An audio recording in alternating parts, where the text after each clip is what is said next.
this is Hope Slice here with your regular Friday video. Today I thought I would do something really fun, and I'm actually really looking forward to today's video because I am going to give my thoughts / review the movie The Last 5 Years.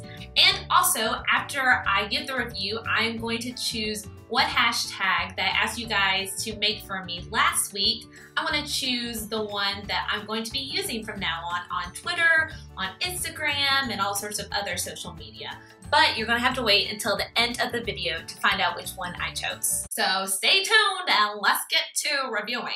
So I'm going to warn you now, if you have no idea what the movie is about, but you want to be surprised when you go to see it, you might not want to finish this video because I try not to give stuff away when I review, but I can't promise anything. So I'm probably going to ruin a lot of mystery for you because I'm just going to put it all out there. An overview of the plot, The Last 5 Years, it's a musical that was originally written for the stage, and it was written by Jason Robert Brown. It's about this couple. The girl's name is Kathy and the guy's name is Jamie. And it's a story about the 5 years of their relationship, the beginning all the way to the end of it. Yes, spoiler alert, they don't end up together.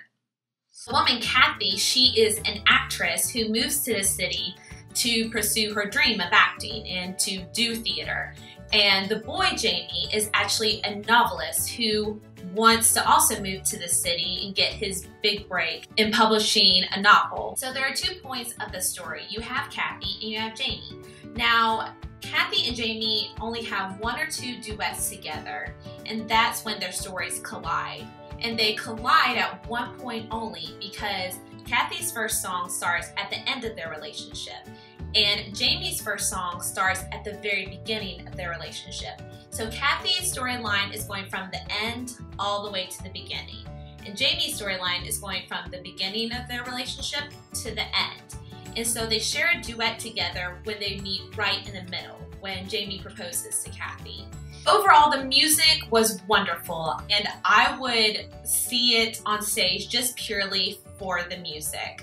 It was just gorgeous, and I already own 2 songs from the soundtrack, and I'm considering getting more because it was really good. Casting Anna Kendrick as Kathy was very smart on their part because, as everyone knows right now, Anna Kendrick is one of Hollywood's biggest sweethearts at the moment. So she did Pitch Perfect, which put her in the public eye very fast. Then she did Into the Woods, which showed off more of her vocal range, and I was pleasantly surprised myself. The character who played Jamie was Jeremy Jordan.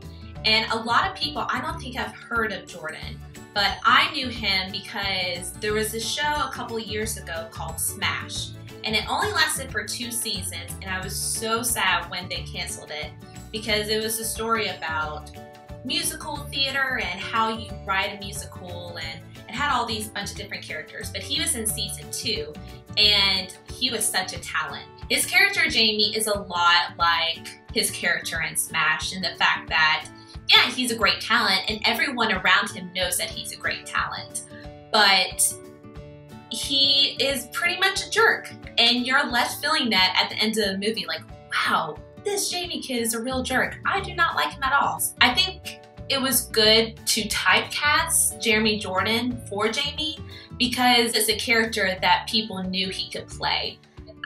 I just wish it was a little bit more of a stretch. Like, I will say, if you want a good sense of the story, you definitely want to watch it twice. It's very hard because even though I did research on the movie, I knew that the stories were told backwards in a way, and then they collided, and then they just kept on moving. All the songs were mixed up, so it was very hard for me to follow it. The second time, I wasn't confused. I got a better sense of the characters and their stories and what they wanted to tell the audience. So I would definitely recommend at least watching it twice before you give your opinion on it. I think it might also help if you see it on stage. So if it's ever showing in the area at a theater nearby you, no matter if it's amateur or professional, I would recommend you go seeing it because if it ever comes to my area, I know I'm going to see it no matter who does it.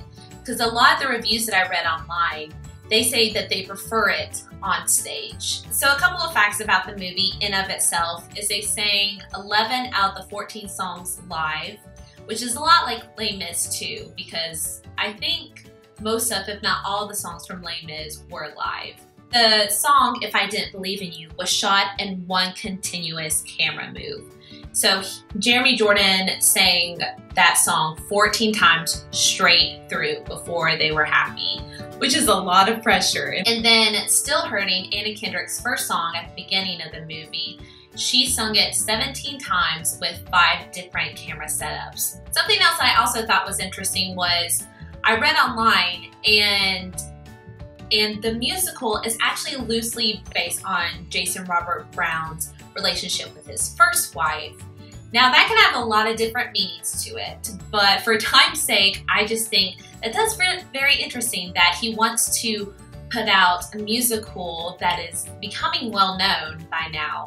And he comes out right out to say, yeah, it's based on my first relationship with my wife. From the very beginning, even the second time I watched the movie, I did not like Jamie. I didn't like him at all. Like, I never felt any sympathy for him. Just emotionally, just feel for Kathy. Like, I think a lot of people who watch the movie understand how Kathy feels because they struggle in some sort of sense. In a way, you almost think that he's saying to the world, I was this villain and I realized what I did was wrong and I want to acknowledge that. But that's just my opinion. He might not really mean all that. Maybe he's just like, hey, it's just a story I want to tell the world and that's it. So the lesson from this, I always try to take a lesson from watching a movie or a musical or even reading a book. It was hard for me to pick just one overall one. So I picked 2, and one of them relates to Jamie and the other one to Kathy. One for Jamie is very simple, and people talk about it all the time, but it's true in the fact that success means nothing if you don't have people in your life who love you and support you.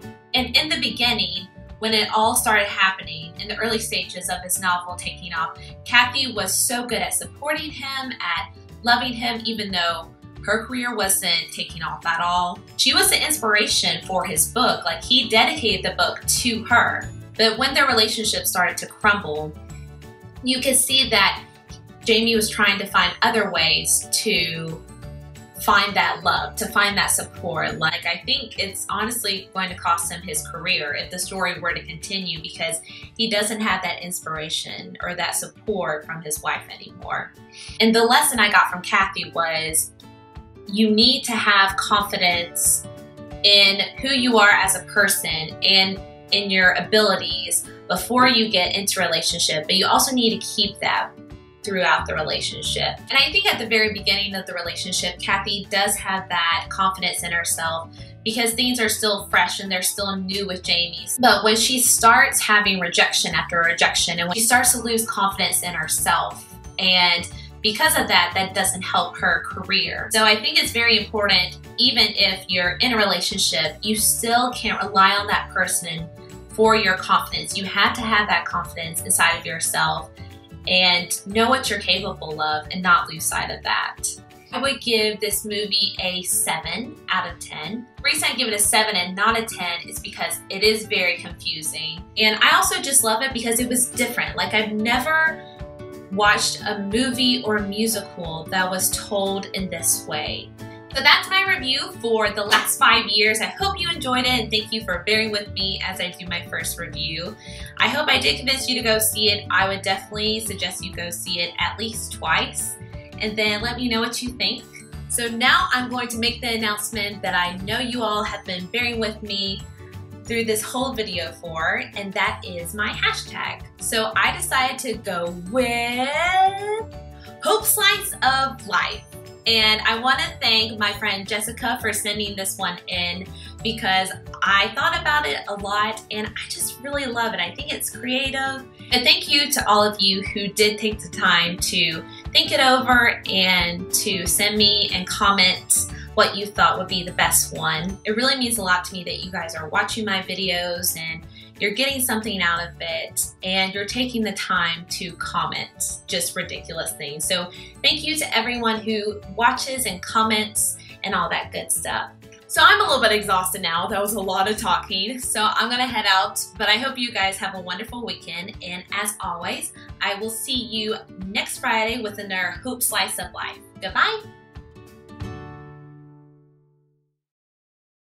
Also, I totally forgot how to do an outro. I am so sorry. I'm like the worst YouTuber ever. If you did like this video, be sure to give it a big thumbs up and comment below what you love about the last 5 years. And if you're excited, you want to go see it, or if you agree with any of the points that I made, or if you just want to talk about it, I'd be more than happy to have a discussion with you in the comments about the movie in general.